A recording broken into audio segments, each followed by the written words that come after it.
The elves and the shoemaker. Once upon a time, there lived in a small... You know what? I'm lying to you already.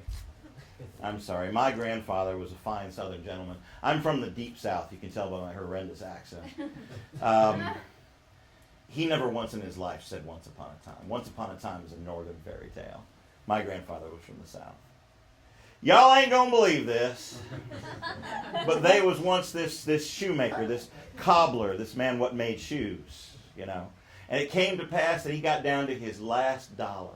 He had only $1 left to his name. All of his former wealth had simply flown away. And he did what he had always done.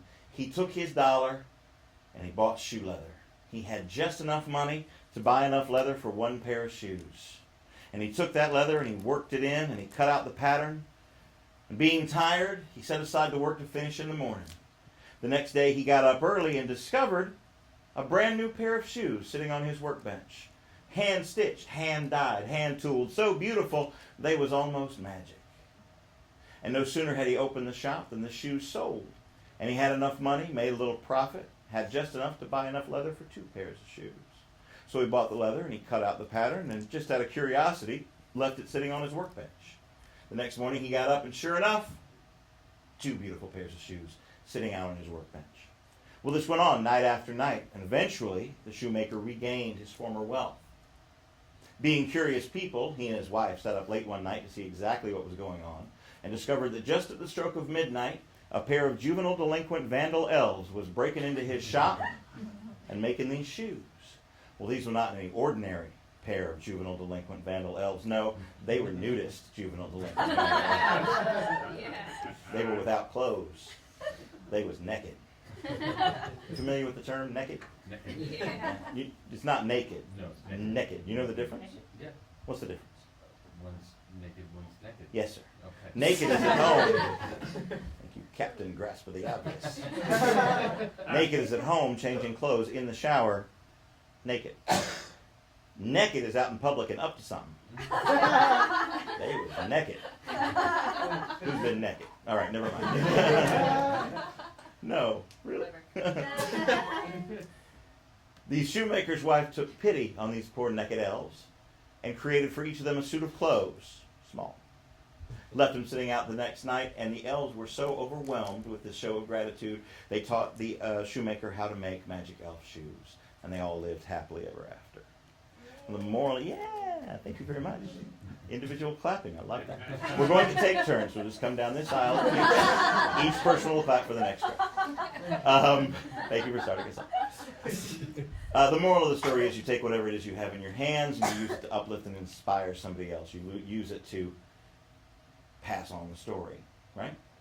So I took my $1 and the donation of your signature and yours, and I made a small magic elf boot. Thank you. Now, it's not a magic trick, but it's cuter than hell. And I'll tell you the truth, Rose, I've made thousands of these. I've made them all over the world. I've made them out of pound notes and euros, dollar bills. But I've never made one like this one. Because I made this one for you. And this one is unique in all the world because in the heart of it, where real magic happens, is Phoebe's signature and yours. Never been another one like it. Never will be another one like it. And of course, you can open it and spend it, and it's worth $1. Or you can keep it and pass the story on to somebody else. And yeah. And Rose, I know you'll do the right thing.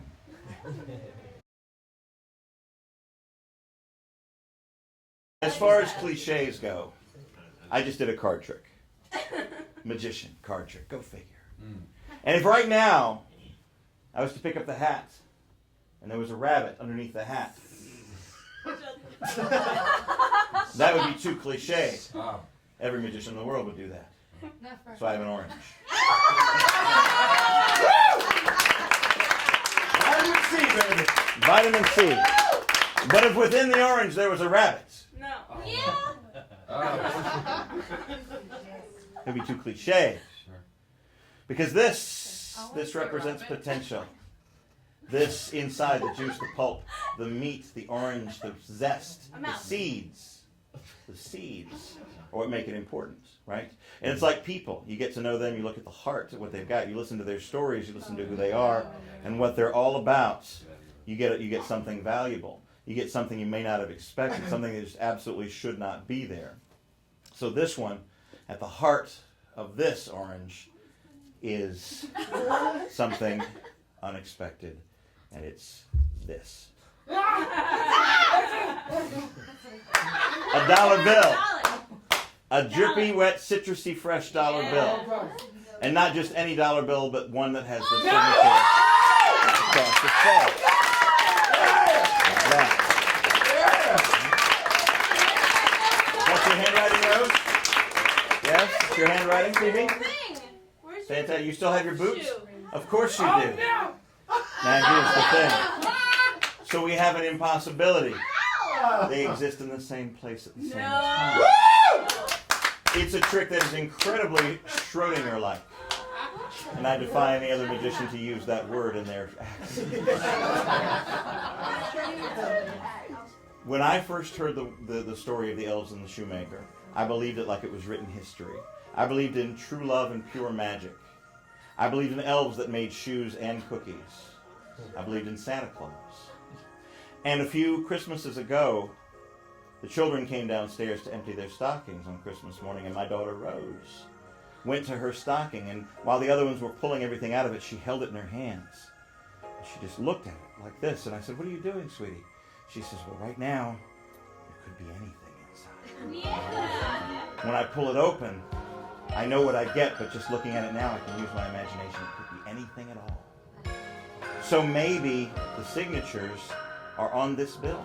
And maybe the signatures are on that bill. Maybe they're on both. Maybe they're on neither.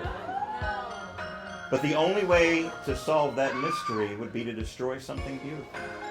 And I just don't think it's worth it.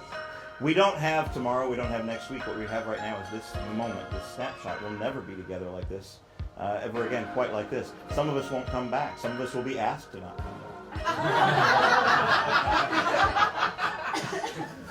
So what we have is this moment and a mystery, and it'll be represented here by this pair of boots. Mine, this one here, and the one that you're taking home with you. Because you just never know. You just never know for sure. So embrace the mystery. Embrace the magic of every single day. And I made this one unique and special and one of a kind just for you. Because it has your name in the center. Amazing. Thank you for your time. I'm Hannibal. Have a great evening at the castle.